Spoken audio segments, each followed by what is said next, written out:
కట్టుకున్న మొగుడు కాపురం చేయడంలో అసమర్థుడని తేలితే ఎవరిని ఎంచుకోవాలి అన్నది విడాకులు తీసుకుని వేరే పెళ్లి చేసుకోవడమా లేకపోతే ఒంటరిగా బ్రతకడమా అన్నటువంటిది ఒక మహిళకు ఉన్నటువంటి పరిస్థితి. ఇప్పుడు గల్ఫ్ దేశాల పరిస్థితి అదే. వాళ్ళకు డబ్బులు బోల్డ్ ఉన్నాయి, ఆయిల్ అమ్ముకుంటున్నారు, డబ్బులు వస్తున్నది.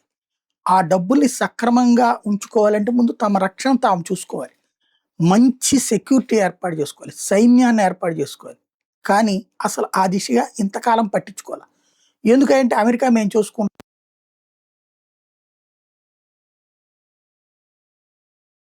ఇప్పుడు గల్ఫ్ దేశాలు ఏం చేయాలి, ఇప్పటికైనా తమ భద్రత కోసం తమ పెట్టుకోవాలి.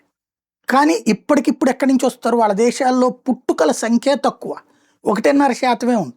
ఎందుకు, అక్కడ ఉన్న వాతావరణం కారణంగా. ఇంకోటి వాళ్ళ జనాభా సంఖ్య తక్కువ. సైన్యం ఇరాన్ లాంటివి చూస్తే 10 లక్షల మంది 25 లక్షల మంది సైన్యాన్ని పెట్టుకోగలదు. దాన్ని ఎదుర్కోవాలంటే గల్ఫ్ దేశాలంతా సంఘటితంగా ఉండి ఆ ఓసీసీ దేశాలన్నీ కలిపి ఇప్పుడు సైన్యాన్ని ఏర్పాటు చేసుకోవాలి. అలా చేసుకోగలిగితే మాత్రం భవిష్యత్తు ఉంటుంది. లేదంటే ఇప్పుడు అమెరికా వాడు ఆడే ఆటలో, ఇరాన్ ఆడే ఆటలో నష్టపోయింది గల్ఫ్ దేశాలు.